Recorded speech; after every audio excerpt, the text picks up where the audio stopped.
Hello everyone, welcome to Podar commerce academy. आज हम लोग जर्नल एंट्री में जो टॉपिक कवर करने वाले हैं उस टॉपिक का नाम है डिस्काउंट। ठीक है, इसके पहले हम लोग जर्नल एंट्री में बहुत सारे टॉपिक को कवर कर चुके हैं, यानी कि पार्ट 6 तक हम लोग कंप्लीट कर चुके हैं। आज ये हमारा पार्ट 7 है। पार्ट 6 तक के वीडियोस आपको चैनल के प्लेलिस्ट में मिल जाएंगे, आप वो वीडियोस वहां से देख सकते हैं। ठीक है, तो चलिए आज का हम लोग सेशन स्टार्ट करते हैं डिस्काउंट से। ठीक है, डिस्काउंट का क्या मतलब होता है सबसे पहले हम लोग वो समझेंगे।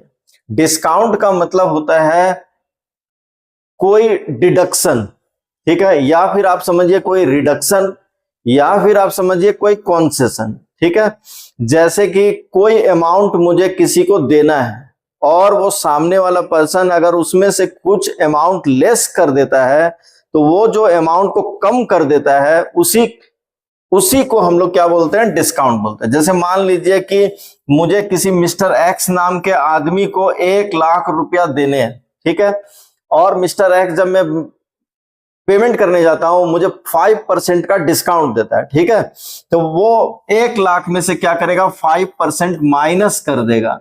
ठीक है, यानी कि 1,00,000 का 5% कितना हो गया, 5,000। वो मेरे से 95,000 लेगा, यानी कि ये जो 5,000 कम किया गया है, लेस किया गया है, घटाया गया है, डिडक्शन इसमें से दिया गया है, इसी डिडक्शन को, इसी रिडक्शन को, इसी कटौती को हम लोग क्या बोलते हैं, डिस्काउंट बोलते हैं।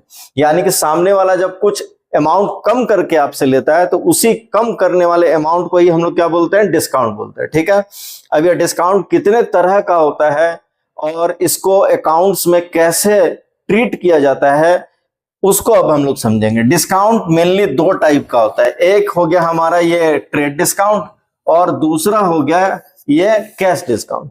ट्रेड डिस्काउंट का क्या मतलब होता है पहले ये समझो, उसके बाद हम लोग कैश डिस्काउंट में जाएंगे। ठीक है, ट्रेड डिस्काउंट कौन देता है, किसको देता है? ट्रेड डिस्काउंट एक मैन्युफैक्चरर या एक होलसेलर, यानी मैन्युफैक्चरर होलसेलर को देता है और होलसेलर रिटेलर को देता है। ठीक है, अब इसका क्या मतलब है और ये क्यों दिया जाता है, आइए इसको एक एग्जांपल से समझते हैं। यानी हम लोग होलसेलर और रिटेलर के बीच की कहानी को लेकर इस ट्रेड डिस्काउंट को समझेंगे। जैसे कि मान लो कि किसी भी प्रोडक्ट यानी गुड्स का एमआरपी यानी कि लिस्ट प्राइस यानी कि कैटलॉग प्राइस मान लो 100 रुपीज है, यानी कि इसका सेलिंग प्राइस 100 रुपीज है, यानी जो भी प्रोडक्ट है उसके ऊपर में छपा हुआ है 100 रुपया, यानी कस्टमर को ये सामान हम लोगों को 100 रुपीज में बेचना है। ठीक है, अब रिटेलर किससे गुड्स खरीद के बेचता है, होलसेलर से गुड्स खरीद के बेचता है।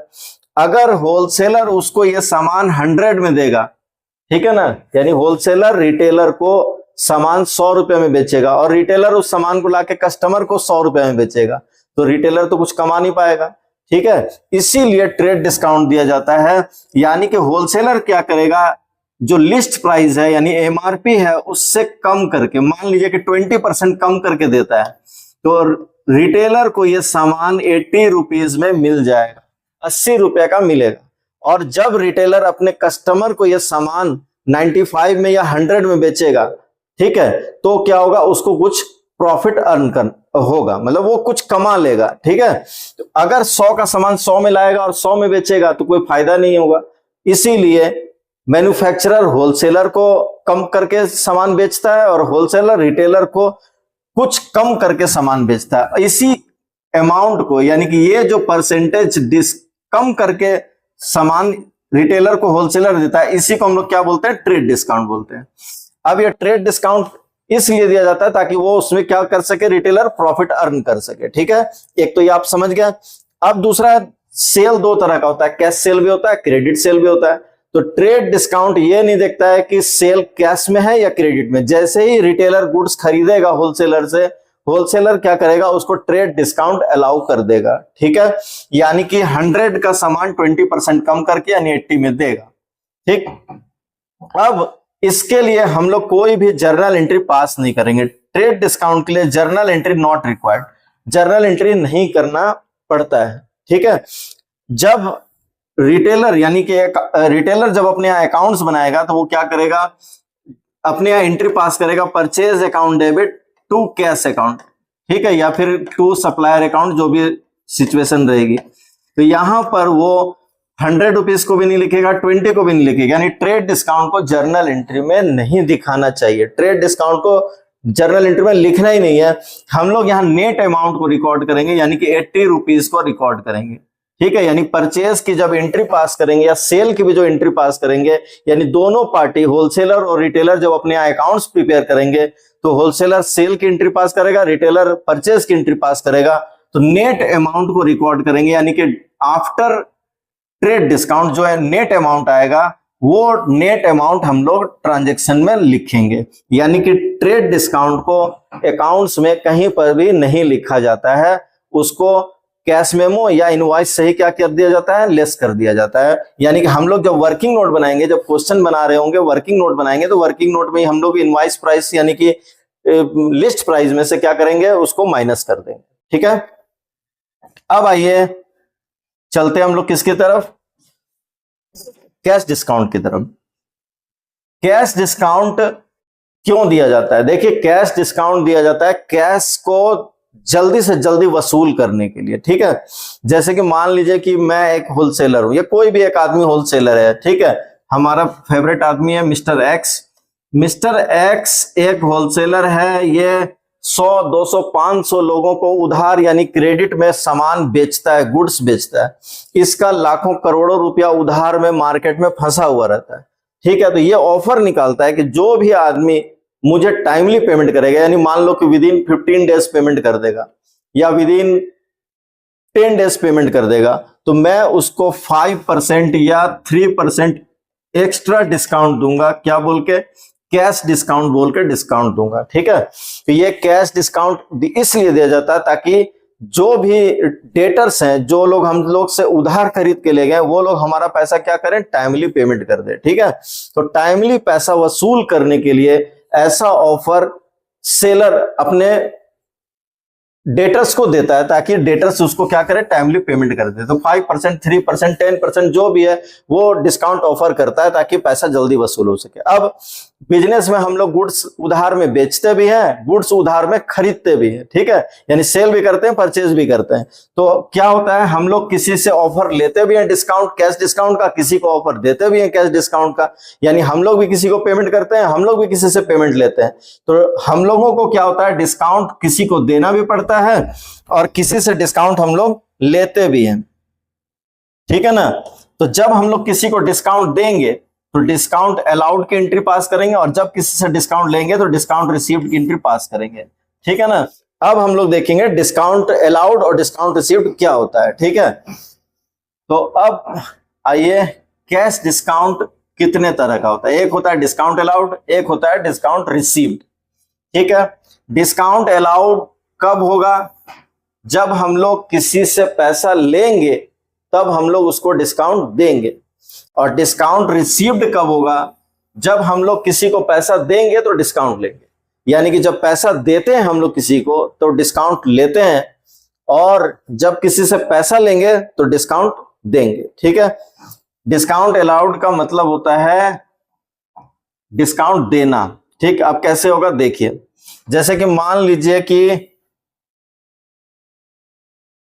मुझे किसी PQR नाम के आदमी से पैसा लेना है 1 लाख रुपया, ठीक है। 1 लाख PQR नाम का मेरा एक डेटर है जिससे मुझे पैसा लेना है 1 लाख रुपया, और मैंने इसे ऑफर दिया है कि अगर ये विद इन 15 डेज पेमेंट कर देगा मैं इसे 5% कैश डिस्काउंट दूंगा, और ये विद इन 15 डेज पेमेंट कर देता है तो मैं इसे कैश डिस्काउंट दूंगा 5%। तो 1 लाख रुपया का गुड्स हम लोग इनको सेल कर चुके हैं। तो 1 लाख रुपया का, अरे रुको मेरे भाई,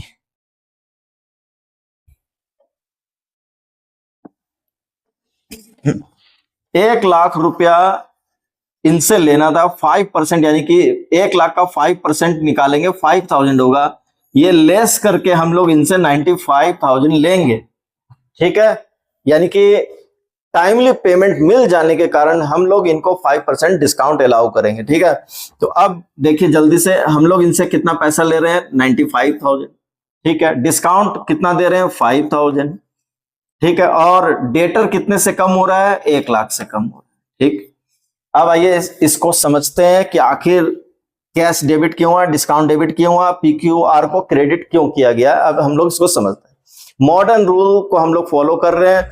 मॉडर्न रूल का कहना है कि कैश एसेट है और एसेट अगर बढ़ रहा है तो उसको क्या करना चाहिए, डेबिट करना चाहिए। एसेट इंक्रीज होता है, एसेट को डेबिट करेंगे। कैश हमारा एसेट है, कैश हम लोग किसी से लेंगे तो कैश बिजनेस में बढ़ेगा, कैश को डेबिट कर लेंगे। डिस्काउंट अलाउड, हम लोग किसी को डिस्काउंट दे रहे हैं यानी कि बिजनेस के लिए क्या हो रहा है, लॉस हो रहा है। और मॉडर्न रूल को आप जब देखेंगे तो मॉडर्न रूल का कहना है कि जब भी लॉस होता है बिजनेस में, यानी लॉस बढ़ता है बिजनेस में, तो उसको लॉस या एक्सपेंसेस इंक्रीज होने पर डेबिट करना चाहिए। यानी कि डिस्काउंट अलाउड लॉस है, लॉस बिजनेस में बढ़ रहा है, इसको भी हम लोग क्या करेंगे, डेबिट कर लेंगे। ठीक है। अब पीक्यूआर हमारा डेटर है। ठीक है, पीक्यूआर हमारा डेटर है और डेटर क्या हो रहा है, पैसा दे रहा है हम लोगों को, यानी कि डेटर क्या हो रहा है, घट रहा है, डिक्रीज हो रहा है। डेटर एसेट है, डिक्रीज हो रहा है, इसलिए डेटर को क्या करेंगे, क्रेडिट करेंगे। ठीक है, एसेट बढ़ने पर डेबिट, एसेट घटने पर क्या करना चाहिए, क्रेडिट करना चाहिए। कैश एसेट है, बढ़ रहा है, डेबिट कर लेंगे। डेटर भी एसेट है, डिक्रीज हो रहा है, क्रेडिट कर लेंगे। क्लियर है। अब आइए डिस्काउंट रिसीव्ड की तरफ। जैसे कि पीक्यूआर से मुझे पैसा लेना था, सेम उसी तरह एबीसी नाम का मेरा एक सप्लायर है जिसे कि मुझे पैसा देना है 2 लाख रुपया, और एबीसी का भी सेम ऑफर है कि अगर मैं इसको विद इन 15 डेज पेमेंट कर देता हूं, ये मुझे 5% कैश डिस्काउंट देंगे।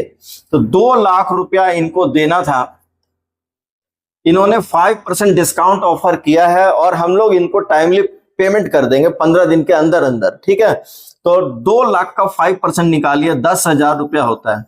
10,000 का डिस्काउंट हम लोगों को मिलेगा, तो हम लोग इनको पेमेंट कितना करेंगे, 1,90,000 रुपया, 1,90,000 इनको पेमेंट करेंगे। ठीक है, अब कैसे कैसे इसको लिखेंगे देखिए, यहां पर पूरा 2 लाख रुपया लिखेंगे। कैश हमारा कितना जा रहा है, 1,90,000, पूरा 1,90,000 लिखेंगे। डिस्काउंट कितना मिल रहा है, 10, तो डिस्काउंट की जगह 10 लिखेंगे। अब इसका रीजन समझ लेते हैं कि आखिर डेबिट क्रेडिट किसको किसको क्यों क्यों किया गया है। एबीसी हमारा क्रेडिटर है, क्रेडिटर यानी कि लायबिलिटी है। मॉडर्न रूल को आप अगर फॉलो कर रहे हैं तो आप जानते होंगे कि मॉडर्न रूल बोलता है लायबिलिटी डिक्रीज होने पर डेबिट करना चाहिए। तो एबीसी हमारा क्रेडिटर है, हम लोग इसको पैसा देंगे तो लायबिलिटी क्या होगी, डिक्रीज होगी। एबीसी को हम लोग डेबिट कर लेंगे पूरा 2 लाख रुपया, क्योंकि लायबिलिटी पूरी 2 लाख से कम हो जाएगी। अब इसके बाद कैश एसेट है, मॉडर्न रूल बोलता है एसेट डिक्रीज होने पर क्रेडिट करो। कैश हम लोग किसी को पैसा देंगे, कैश घटेगा बिजनेस से, 1,90,000 रुपया घट रहा है, हम लोग 1,90,000 रुपया को कैश को क्रेडिट कर लेंगे। अब आइए डिस्काउंट रिसीव्ड के बारे में बात कर लेते हैं। डिस्काउंट रिसीव्ड इनकम है। मॉडर्न रूल का कहना है इनकम को बढ़ने पर क्रेडिट करो, तो डिस्काउंट मिलेगा तो इनकम बढ़ेगा, इनकम बढ़ेगा तो इनकम को क्या कर लेंगे, क्रेडिट कर लेंगे। ठीक है, इतना क्लियर है। अब और एक काम की बात सुनिए, कैश और डिस्काउंट ये दोनों आपस में दोस्त हैं। ठीक है, यानी कि कैश अगर क्रेडिट, कैश या बैंक, ठीक है, अगर चेक से पेमेंट लेते हैं तो हम लोग यहां बैंक लिखते हैं, तो कैश और बैंक अगर क्रेडिट है तो आंख बंद करके डिस्काउंट भी क्रेडिट ही होगा। यानी कैश क्रेडिट में है तो डिस्काउंट क्रेडिट में होगा, हमेशा याद रखना। और अगर कैश डेबिट होगा तो आंख बंद करके डिस्काउंट भी क्या होगा, डेबिट ही होगा। ठीक है, cash debit, discount debit, cash credit, discount credit. ठीक है, चलिए एक क्वेश्चन को बनाते हैं और उस क्वेश्चन के थ्रू हम लोग पूरा कॉन्सेप्ट डिस्काउंट का सीख जाएंगे कि डिस्काउंट से रिलेटेड कैसे कैसे क्वेश्चन आपको मिल सकते हैं और उसको कैसे टैकल करना है। ठीक है, चलिए एक क्वेश्चन हम लोग बनाते हैं डिस्काउंट का। ये हमारा क्वेश्चन है डिस्काउंट का, जिसको अभी हम लोग बनाएंगे। ठीक है, तो इसके लिए हम लोग जर्नल एंट्री पास करेंगे, ऐसा एक फॉर्मेट हम लोग बना लेंगे। Date particular, LF amount, amount debit side, credit side. ठीक है, और वर्किंग नोट के लिए थोड़ा सा जगह हम लोग रख लेंगे। फर्स्ट ट्रांजेक्शन जो कि बहुत ही आसान है, आप आराम से समझ सकते हैं। First transaction, started business with cash. 5 lakh रुपए से बिजनेस स्टार्ट कर रहे हैं, कैश बढ़ रहा है बिजनेस में, क्योंकि जब बिजनेस स्टार्ट करेंगे बिजनेस में कैश आएगा, कैश बढ़ेगा। 5 लाख कैश एसेट है, उसको डेबिट कर लेंगे। उसी समय कैपिटल भी बिजनेस में बढ़ेगा 5 लाख। मॉडर्न रूल का कहना है कैपिटल इंक्रीज होने पर क्या करो, क्रेडिट करो। कैश को डेबिट कर लेंगे, और कैपिटल को क्रेडिट कर लेंगे। Being started business with cash, cash account debit to capital account 5 lakh 5 lakh. ठीक है,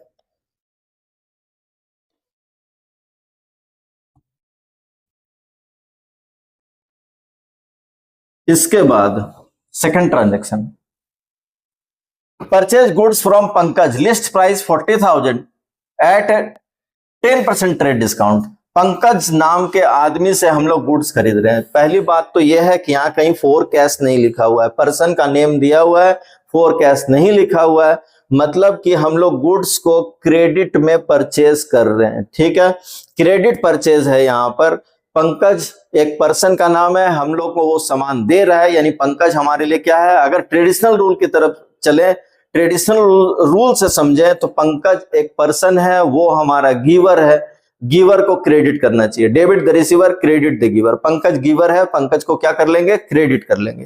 ठीक है, यानी कि पर्सनल अकाउंट के लिए आप हमेशा ट्रेडिशनल रूल का जो वो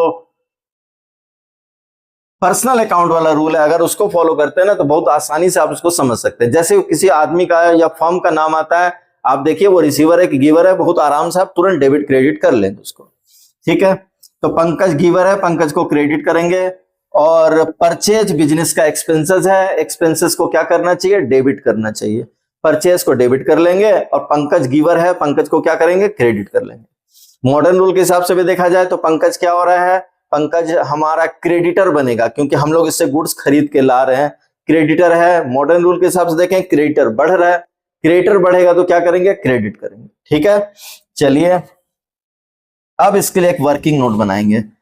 गुड्स कितने का था, 40,000 का 10% ट्रेड डिस्काउंट। सबसे पहले यहां लिख लेंगे list price, list price 40,000, list price 40,000 है। इसमें से हम लोग क्या करेंगे, ट्रेड डिस्काउंट यानी टीडी माइनस करेंगे। शॉर्ट में लिख रहा हूं टीडी। 40,000 का कितना परसेंट है भाई, बार बार दिक्कत हो रही है, 10% है, 10% निकाल लेंगे। 40,000 का 10% यानी कि 4,000 यहां से माइनस कर लेंगे, 36,000। यानी कि हम लोग जो गुड्स खरीद रहे हैं पंकज से, पंकज वो गुड्स हम लोगों को कितने में बेचेगा, 36,000 में बेचेगा। तो हम लोग यहां पर ट्रेड डिस्काउंट को रिकॉर्ड नहीं करेंगे, ट्रेड डिस्काउंट को जर्नल एंट्री में नहीं लिखना चाहिए। हम लोग यहां नेट अमाउंट यानी कि 36,000 को ही रिकॉर्ड करेंगे। परचेज एक्सपेंसेस है, परचेज को हम लोग डेबिट कर लेंगे। Purchase account debit, Pankaj giver है, पंकज को क्रेडिट कर लेंगे। Pankaj account 36,000, 36,000। Third entry, sold goods to Rajesh on credit. Rajesh को उधार में सामान बेच रहे हैं, 20,000 का सामान, 10% ट्रेड डिस्काउंट। ठीक है, हम लोग इस बार राजेश को गुड्स बेच रहे हैं। राजेश क्या है, एक पर्सन का नेम है, हम लोग उसको गुड्स देंगे, यानी कि वो हमारा रिसीवर होगा। डेबिट द रिसीवर, यानी कि पर्सनल अकाउंट वाला रूल लगेगा। राजेश रिसीवर है, राजेश को क्या कर लेंगे, डेबिट। मॉडर्न रूल से समझना चाहते हैं सेम चीज को, तो राजेश क्या है, डेटर है, जिसको हम लोग उधार में सामान बेचते हैं वो कौन होता है, हमारा डेटर होता है। और मॉडर्न रूल का कहना है कि डेटर यानी कि एसेट, एसेट बढ़ रहा है तो एसेट को क्या करो, डेबिट करो। ठीक है, तो अगर आप मॉडर्न रूल से समझेंगे तो भी वही होगा, डेबिट होगा। अगर आप ट्रेडिशनल रूल से समझेंगे तो भी क्या होगा, जिसको डेबिट होना है वो डेबिट ही होगा। यानी कि राजेश रिसीवर है, डेबिट करेंगे। ठीक है, और सेल्स, सेल्स बिजनेस के लिए इनकम है, इनकम को बढ़ने पर क्या करना चाहिए, क्रेडिट करना चाहिए। यानी कि एंट्री हमारी बनेगी Rajesh account debit to sales account. लेकिन अमाउंट कितना लिखेंगे, तो चलिए वर्किंग नोट बना के देखते हैं अमाउंट कितना लिखेंगे। ये वर्किंग नोट नंबर 2, ये 1 था, वर्किंग नोट नंबर 2, WN2। ठीक है, list price, list price 20,000 less TD, 10% TD less करेंगे। 20,000 का 10% यानी कि 2,000 रुपया होगा, 2,000 यहां से घटा लेंगे, यानी कि 18,000। 18,000 एंट्री बनेगी राजेश अकाउंट डेबिट,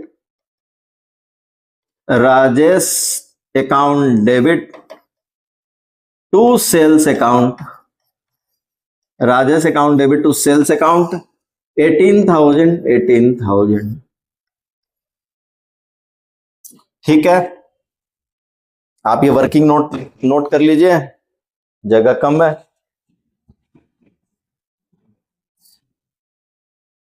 अब ये वर्किंग नोट में इरेज कर दे रहा हूं। ट्रांजैक्शन नंबर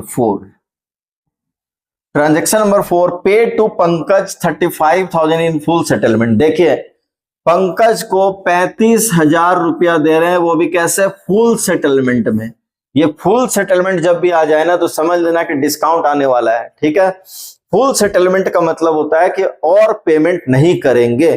तो हम लोग अभी पंकज से 40,000 का गुड्स खरीदे थे 10% कम करके, तो पंकज ने ये गुड्स हम लोगों को 36,000 में दिया था। यानी हम लोगों को पंकज को 36,000 देना था, लेकिन जब पेमेंट करने गए तो टाइमली पेमेंट करने के कारण पंकज ने डिस्काउंट ऑफर किया।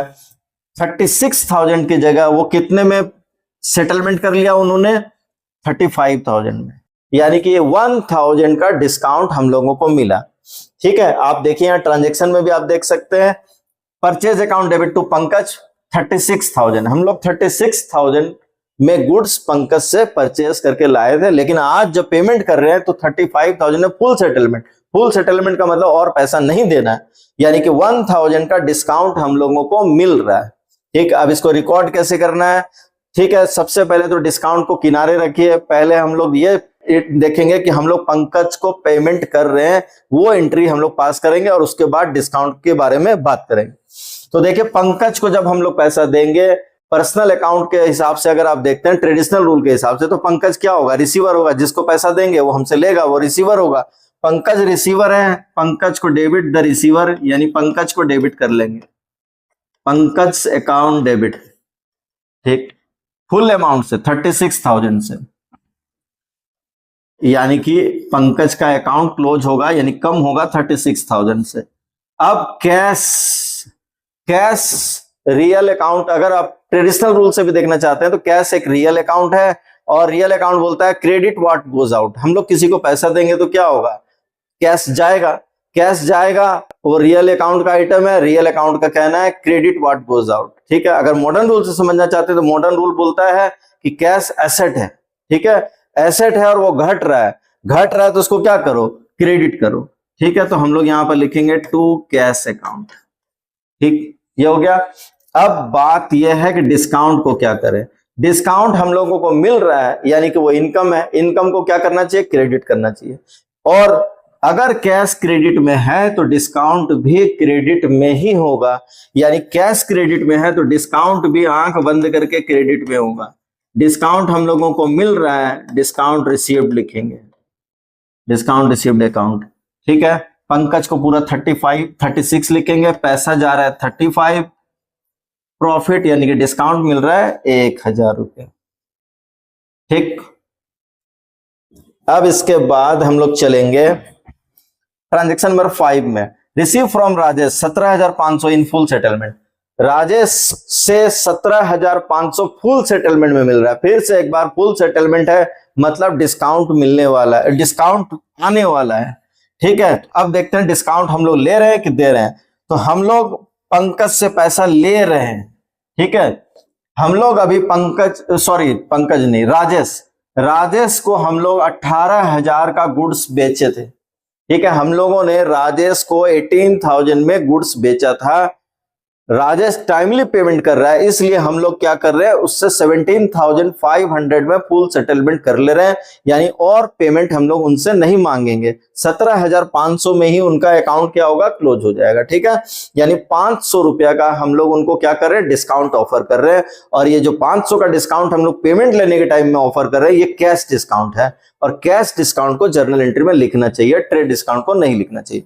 ठीक है, तो हम लोग ये 500 का डिस्काउंट अभी लिखेंगे। तो अब देखिए हम लोग राजेश से पैसा ले रहे हैं, कैश बढ़ेगा बिजनेस में, या फिर बोलिए कैश आएगा बिजनेस में। कैश एसेट है, मॉडर्न रूल बोलता है एसेट को डेबिट करो आगे बढ़ने पर। ठीक है, अब देखिए कैश डेबिट है तो डिस्काउंट भी आंख मूंद के क्या होगा, डेबिट ही होगा। लेकिन ऐसे भी समझिए कि हम लोग किसी को डिस्काउंट दे रहे हैं, 500 रुपया कम ले रहे हैं, राजेश से 18,000 रुपया लेना था, 17,500 ले रहे हैं, 500 रुपया कम ले रहे हैं, लॉस हो रहा है। लॉस को क्या करना चाहिए? डेबिट करना चाहिए। और इस लॉस का क्या नाम है? डिस्काउंट अलाउड नाम है। हम लोग डिस्काउंट अलाउ कर रहे हैं राजेश को, डिस्काउंट लॉस है, डेबिट करेंगे। ठीक है, 17,500 रुपया कैश में लिखेंगे, 500 डिस्काउंट में लिखेंगे। राजेश गिवर है, राजेश को क्रेडिट द गिवर वाला रूल लगाते हुए राजेश को क्रेडिट कर लेंगे, पूरा 18,000 रुपया लिखेंगे। ठीक है, ये हो गया। अब इसके बाद हम लोग लास्ट ट्रांजैक्शन की तरफ चलेंगे। सोल्ड गुड्स टू अनमोल, ठीक है, of the list price 25,000 at 20% trade discount. Anmol को हम लोग 25,000 का सामान बेच रहे हैं, लिस्ट प्राइस 25,000 है, 20% कम करके बेचेंगे अनमोल को, और एंड 5% कैश डिस्काउंट भी दे रहे हैं अनमोल को। ठीक है, लेकिन कैश डिस्काउंट उसी अमाउंट पर दिया जाता है जो आपको इमीडिएटली मिल जाता है। ठीक है, यानी प्रॉम्प्ट रियलाइजेशन होने पर ही हम लोग क्या करते हैं? कैश डिस्काउंट ऑफर करते हैं। तो अनमोल से कितना पैसा मिल रहा है? 50% पेमेंट वाज रिसीव्ड इमीडिएटली, 50% पैसा ही मिल रहा है। ठीक है, तो अब हम लोग इसके लिए एक वर्किंग नोट बना लेते हैं, और वर्किंग नोट बना के फिर हम लोग ट्रांजेक्शन को रिकॉर्ड करेंगे। ठीक है, 25 का सामान है, 20% ये है, 5% कैश डिस्काउंट है, और आधा पैसा मिल रहा है। ठीक है, आइए वर्किंग नोट में चलते हैं।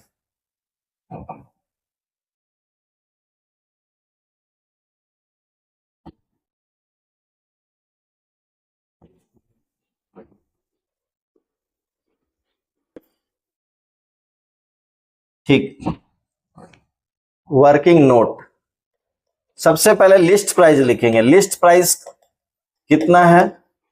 लिस्ट प्राइस कितना है? हम लोग कितने में सामान दे रहे हैं अनमोल को? 25, 20% है, ट्रेड डिस्काउंट 5% ये है, 25,000 लेस ट्रेड डिस्काउंट। सबसे पहले ट्रेड डिस्काउंट माइनस करेंगे, तो इसका 25,000 का 20% निकाल लेंगे। 25,000 का 20% निकालो तो कितना होगा? 5,000 होगा। 5,000 ट्रेड डिस्काउंट माइनस करने के बाद आपका ये आएगा इनवॉइस प्राइस।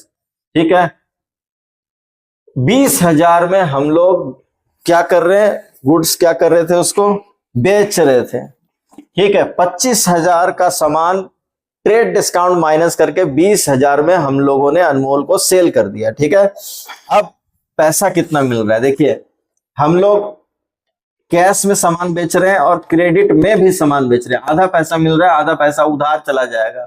ठीक है, तो अब इसको आप आधा आधा बांट लीजिए। 20,000 का आधा कितना होगा? 10,000, और इसका आधा कितना होगा? 10,000। 50% पेमेंट मिल रहा है, इसलिए 50% कैश में लिख रहे हैं, 50% उधार में लिख रहे हैं। और अब इसमें से हम लोग कैश डिस्काउंट माइनस करेंगे, सीडी माइनस करेंगे, कैश डिस्काउंट यानी सीडी कितना? 5%। तो जो पेमेंट कैश में मिलेगा सिर्फ कैश डिस्काउंट उसी पर देंगे, और जो उधार में सेल हो रहा है जिसका पैसा बाद में कभी मिलेगा तो उसको अभी कैश डिस्काउंट ऑफर नहीं करेंगे। यानी कैश डिस्काउंट सिर्फ इस 10,000 के ऊपर ही मिलेगा। तो 10,000 का 5% निकाल लो। 10,000 का 5% कितना होगा? 500 होगा। यहां कैश डिस्काउंट नहीं मिलेगा, तो हम लोगों को कितना पैसा उनसे मिलेगा? 9500 कैश रिसीव होगा। कैश रिसीव कितना होगा? 9500। और यहां ये क्रेडिट सेल कितना हो गया? 10,000 का हो गया। अब इसको रिकॉर्ड करना है। ठीक, सबसे पहली बात सेल्स इनकम है। सेल्स कितने का हुआ है? 20,000 का। सेल्स को क्रेडिट कर लेंगे पूरे 20,000 से। ठीक है, अनमोल, अनमोल हमारे लिए डेटर है, हम लोगों से वो उधार में सामान ले रहा है 10,000 का। ठीक है, तो जितना भी उधार सेल परचेज होता है उसके लिए पर्सन का नाम जर्नल एंट्री में लिखना पड़ता है। तो अनमोल को 10,000 का सामान उधार में दे रहे हैं, अनमोल को रिसीवर समझिए या फिर डेटर समझिए। अगर ट्रेडिशनल रूल से समझ रहे हैं तो अनमोल रिसीवर है, और अगर मॉडर्न रूल से समझ रहे हैं तो अनमोल को किस कैटेगरी में रखेंगे? उसको हम लोग डेटर मानेंगे, वो एसेट है, वो बढ़ रहा है, यानी उसका पेमेंट बाद में लेंगे, तो अनमोल को डेबिट करेंगे। Anmol's account debit. दोनों रूल से मिलाकर आप पढ़िए, ठीक है। और जो भी रूल आपको जिस समय अच्छा लगता है, आसान लगता है, आप वहां पर उसको अप्लाई कीजिए, क्योंकि ये जो रूल है ये आपके मन के अंदर, दिमाग के अंदर चलता है। ठीक है, आपको कहीं कॉपी में या एंट्री में या कहीं पर भी एग्जाम में उसको दिखाना नहीं है, किसी को बताना नहीं कि आप दिमाग के अंदर क्या, कौन से रूल को लेकर सोच रहे हैं। ठीक है, दो मन करे दोनों में से जो रूल तुरंत याद रहे सामने, उसको आप लिख दीजिए। अनमोल डेबिट हो गया। ठीक है, अब बात कर लेते हैं कैश के बारे में। कैश हम लोगों को रिसीव हो रहा है, यानी कैश बिजनेस में बढ़ रहा है। मॉडर्न रूल के अकॉर्डिंग कैश एसेट है, बढ़ रहा है कैश, कैश को डेबिट कर लेंगे, कैश डेबिट हो गया। डिस्काउंट, कैश डिस्काउंट को जर्नल एंट्री में लिखते हैं। ठीक है, कैश डेबिट हुआ है तो आप समझ जाएंगे कि डिस्काउंट भी क्या होगा, डेबिट ही होगा। ऐसे भी हम लोग किसी को डिस्काउंट ऑफर कर रहे हैं, यानी 500 का लॉस हो रहा है, लॉस को डेबिट करना चाहिए, डिस्काउंट अलाउड डेबिट होगा। ट्रेड डिस्काउंट को नहीं लिखेंगे, लेकिन कैश डिस्काउंट को जरूर लिखेंगे, discount allowed account debit.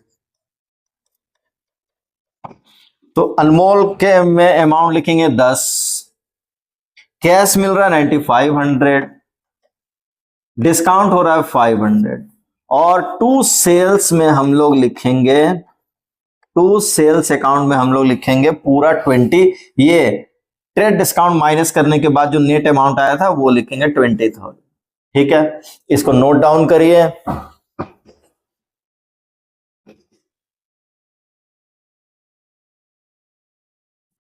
Discount को आप अच्छी तरह से समझ गए होंगे। फिर भी डिस्काउंट को लेकर कोई भी प्रॉब्लम हो, कोई कंफ्यूजन हो, कोई भी डाउट्स होता है आज की क्लास को लेके, चाहे और भी कहीं आप घर में पढ़ रहे हो, कोई क्वेश्चन बना रहे हो, किसी भी बुक से बना रहे हो, कोई डाउट होता है कमेंट सेक्शन में लिखिए, मैं उसके लिए एक सेपरेट वीडियो बना दूंगा, और उस वीडियो में आपका जो भी डाउट्स होगा उसको मैं क्लियर करने की कोशिश करूंगा। ठीक है, तो मिलते हैं नेक्स्ट क्लास में। ठीक है, थैंक यू वेरी मच।